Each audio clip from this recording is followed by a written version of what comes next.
Magandang araw po guys. Ngayon ay ika 45 days ng ating ampalaya. So mag-abono po tayo ng pang 7 beses. So 45 days guys. Iba na yung abono natin.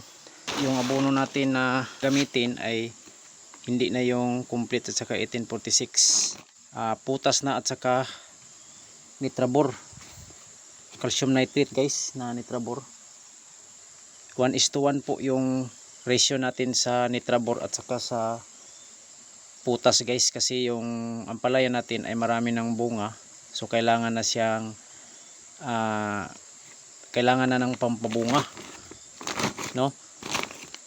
At saka syempre calcium para matibay yung katawan, para hindi manglaglag yung mga bunga at saka yung mga bulak. So kaya calcium yung gagamitin natin. So calcium at saka potassium, kasi nasa reproductive stage na siya, nasa namumunga na siya, marami na siyang bunga sa 45 days. So ito na yung gagamitin natin guys. So yung itunaw natin sa 16 liters ay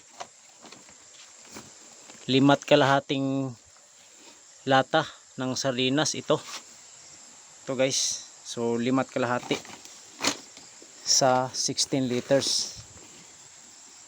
So isa,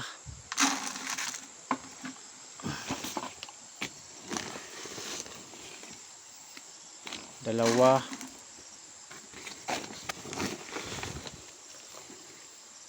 tatlo,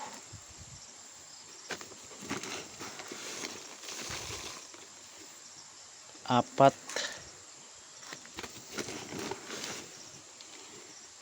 lima,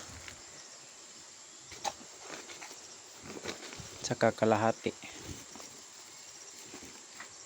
So 5.5 guys, no, yung ating itunaw sa 16 liters na tubig. So nitrabor at saka potassium yung ating hinalo 1:1. Kung isang sakong potassium, isang sako din na nitrabor, at saka mayroon ding wukosim granules na pangpalaman. So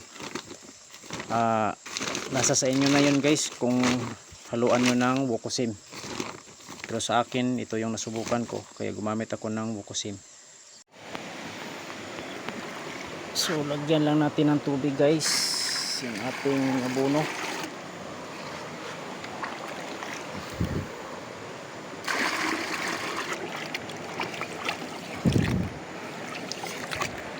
Mix lang ng maayos guys. So edad ng ating ampalaya 45 days mula nung na-transplant. Sa 45 days guys, yung ating idilig ay 3 lata na, 3 sardinas. So katumbas ng 450 ml. So ito guys, ito ay katumbas ng 3 lata. So para hindi na kayo mahirapan, ito na lang, no. So sukatin nyo na lang yung 3 lata para isang dilig na lang. So ito tumbas ng 3 lata, 450 ml. So ganyan na lang. Ganyan. Ayan. So, paikot sa puno.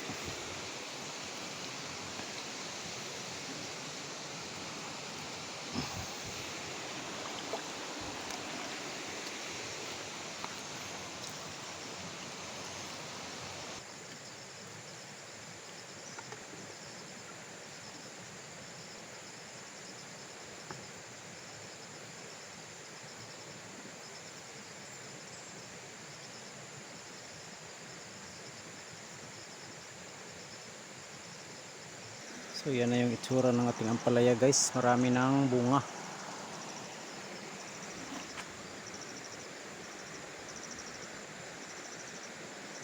Yan, may mga bunga na. Marami ng bunga guys.